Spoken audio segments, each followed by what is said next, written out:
আসসালামু আলাইকুম। আজকে আমি বাসায় আছি। বাসায় আজকে ইফতার বানাতে আমি সাহায্য করতেছি, দেখতেই পাচ্ছেন। এই যে এখানে ফার্স্টে হচ্ছে মনি তো একটা ভাজি করে ফেলছে, মাছ দিয়ে আলু দিয়ে কি যেন একটা ভাজি করছে। আর এখানে পাবদা মাছের তরকারি রান্না করবে। আর এখানে হচ্ছে ইফতারি আয়োজন করতেছে, মানে ইফতারি রেডি করবে। আর এইখানে দেখুন আমার এই যে সেমাই টামাই রেখে দিছে একটা ইয়ের মধ্যে, ড্রামের মধ্যে। এগুলো আমার শ্বশুরবাড়ি থেকে দিয়েছিল, এই যে চিনি, সেমাই, তারপরে বুট, আরও কী কী যেন আছে। তো আমি এখান থেকে চিনি বের করতেছি, কারণ চিনি শেষ হয়ে গেছে। যে এখন চিনি শিরা বানানো হচ্ছে, এখানে বুন্দা বানানো হবে এই জন্য। আর এই পাশে হচ্ছে দেখুন ওই যে পাবদা মাছ যেটা ছিল ওইটা তরকারিটা উঠিয়ে দেওয়া হয়েছে, ওইটাও রান্না করা হচ্ছে। সব রান্না আমরা এখনই কমপ্লিট করে ফেলতেছি। আর আমি ফ্রিজে থেকে খেজুর বের করতেছি, ইফতারিতে খেজুর লাগবে এই জন্য। এই যে এগুলো খেজুর বের করে আমি এগুলো এখন পরিষ্কার করে রেডি করে রাখবো, যাতে ইফতারিতে আমরা খেতে পারি। তারপরে হচ্ছে এখানে বেগুনি ভাজা হবে, সেটারই হচ্ছে গোলাটা রেডি করা হচ্ছে। দেখতেই পাচ্ছেন বেগুনি গোলার মধ্যে অনেক কিছু দেওয়া হচ্ছে, মশলা, তারপরে আরও কী কী যেন দিচ্ছে আর কি।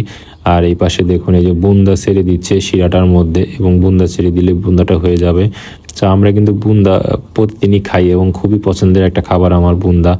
আর এখানে দেখুন এই যে মশলা দেওয়া হচ্ছে, এটা হচ্ছে পেঁয়াজু বানানো হবে, পেঁয়াজুর ডাল এবং পেঁয়াজ এবং বিভিন্ন ধরনের মশলা দেওয়া হচ্ছে। এবং পেঁয়াজুটা আজকে আমিই ভাজবো এবং এটা মাখাবো আমি। এই যে দেখুন পেঁয়াজুর মধ্যে বেসন দেওয়া হচ্ছে, যাতে পেঁয়াজুটা মচমচা হয়।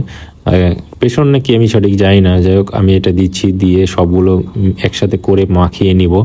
এই যে দেখুন আমি মাখিয়ে নিচ্ছি। এগুলো মাখামাখির দায়িত্ব আমার, কারণ তারা মাখায় না, তাদের নাকি হাত জ্বলে, এই জন্য। আমি এখন সুন্দর করে মাখিয়ে এগুলো তেলের মধ্যে ভাজবো। দেখুন কীভাবে মাখায় তেলের মধ্যে ভাজি। সো যেহেতু বাসায় আছি এই জন্য আজকে আমি হেল্প করতেছি। বাসায় না থাকলে এগুলো করা হয় না, মাঝে মধ্যে করি, আমার মাঝে মধ্যে করা হয় না। সো যাই হোক এখন আমি এই যে তেলের মধ্যে দেওয়া হচ্ছে পেঁয়াজুগুলো, এই যে ছোটো ছোটো করে পেঁয়াজু দিই। আমি ছোটো ছোটো পেঁয়াজু ভাজতে পছন্দ করি এবং ছোটো ছোটো পেঁয়াজু মচমচা হয়, এই জন্য আমার কাছে খেতেও ভালো লাগে। সো আমি এখন সব পেঁয়াজু একসাথে তেলের মধ্যে ছেড়ে দিব এবং এগুলো ভাজার জন্য ওয়েট করব। এরপরে হচ্ছে বেগুনও দেওয়া হবে।